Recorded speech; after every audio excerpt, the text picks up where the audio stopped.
When you stop the video, you can see that Kastorp looks pretty intimidating. We all forget the war with China. We forget Manchuria, League of Nations, and that we are turning against the world. He smokes and says, Japan will explode, and so will Germany. And while Nahoko is speaking with Kastorp, her tuberculosis returns. Kastorp is another Caproni. He's telling Jiro to forget everything. Forget about the situation Japan is in. Forget about the League of Nations. Forget about the war with China. Just forget everything. He says, if you love this girl, you should be with her. He encourages Jiro to spend time with her and spend his life doing what you love. Afterwards, after the scene in Karuizawa, Jiro has allowed himself to completely forget all about how he blamed himself when his own project failed. He only thinks about Nahoko and planes. He eventually obeys Kastorp's words. You should forget it. Focus on what's in front of you, or you'll be wasting your time because you're not able to do what you really want to do. Jiro used to have a strong sense of justice, but he starts lying to the company, saying he has to go to a memorial service so that he can see Nahoko. When his superior tells him, too many memorial services, how many relatives do you have? He answers, I have loads. He's very unapologetic. He doesn't feel guilty about dodging work anymore. That's because he listened to Kastorp's advice to forget everything. By this point in his life, the young Jiro, who had a strong sense of justice, has disappeared. So, you think that Kastorp is like Mephistopheles, the devil, just like Caproni.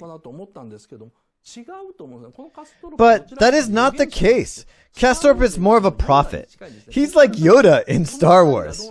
He only predicts what is going to happen to the couple and to this country. He doesn't curse anybody. He says Japan, which was still an empire then, is not going to live long. And so is Nahoko. You should act fast and just ignore what people say. Japan will explode, so hurry up and create your plane. Nahoko is going to die, so spend more time with her. He plays the piano and sings just once and for all, and congratulates the couple. He knows that Japan is going to turn against the world, that Japan and Germany will explode, and he's encouraging Jiro to forget all that. So, Kastorp is not a devil. Although you'll see a witch in this film, you'll notice that in the next scene. It's Nahoko's curse. The day after Nahoko recognizes that Jiro is the guy she met before, she casts a spell. She places the parasol and the easel at the entrance to the forest. Jiro, not knowing what this is, goes into the forest and he sees Nahoko praying, gazing at the fountain. Water is gushing out. I thought if she knew that she was going to reunite with him, she should have just waited for him. Why did she cast a spell? When Jiro sees Nahoko praying, he says, "Oh, excuse me, I didn't mean to bother you," and goes to leave, but then she says, "Don't go, I was thanking the fountain." Jiro's surprised, and then at the next moment, she approaches Jiro very slowly, saying, "I was praying that you would come here." She moves slowly from left to right while saying this line.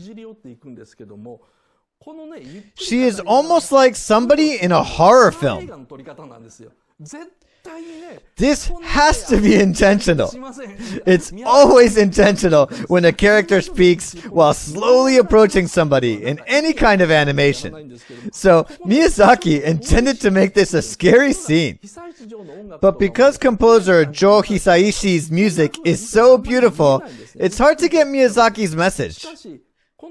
But even after she says, "I was hoping that you'd come here, you haven't changed," Jiro doesn't remember anything. He remembered Nahoko's assistant, Okinu, who was quite a beauty, but he hadn't taken any notice of Nahoko and didn't remember her at all. It all comes back to him when Nahoko tells him the whole story. Afterwards, the two start talking, but it starts to rain. While the rain falls, the two huddle under a single umbrella, and Nahoko keeps talking to Jiro. "I found out where you live 2 days before Okinu's wedding. Okinu was so happy that she cried." I guess she did cry, but I don't think she cried because she was happy. It's a lie. If she was happy, she would have met him when she delivered his slide rule and shirt to Tokyo University 2 days before her wedding. But the reason why she didn't meet Jiro when she brought his slide rule and shirt is because she was going to get married 2 days later. She agreed to marry because she didn't think she would meet Jiro ever again. So of course she cried.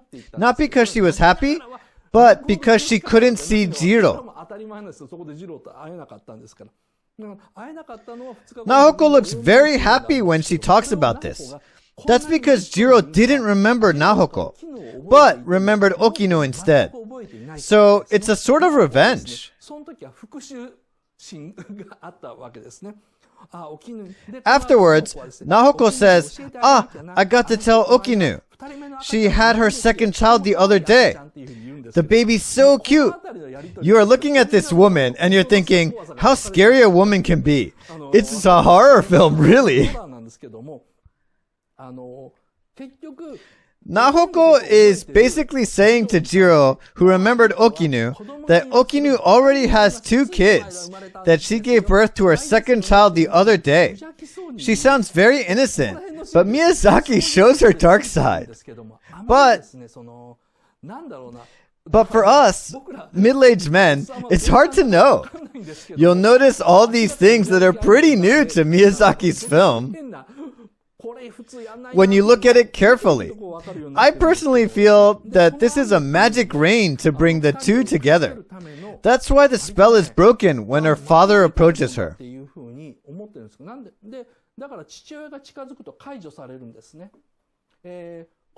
After Nahoko finishes talking about Okinu, and the rain is not necessary anymore, it stops. On one side of a line, the ground is soaked, and on the other side, it is dry. But this can't be possible. Weather in Karuizawa can be unstable. So it is possible that one side of the road is wet, but it is impossible for the ground to be suddenly dry from a certain point after all that heavy rain. So this is one of the strange phenomena in the film. After the conversation, they turn around and Nahoko sees a rainbow. Nowadays, a rainbow is a sign of good luck. But long ago, people thought it was ominous. They used the rainbow shape to denote an evil omen. So you can see that Nahoko does indeed have a witch's magical power. It's quite scary. I try to be careful in this type of scene because I tend to overthink it. If it was only one or two things, it could be just a coincidence. Now in this scene, Nahoko hides her powerful feelings of jealousy and tries to look good in front of Jiro. This weird trick that Nahoko plays at the edge of the forest, a mysterious fountain, Nahoko approaching him slowly, that unnatural rain. I mean, there are too many strange happenings.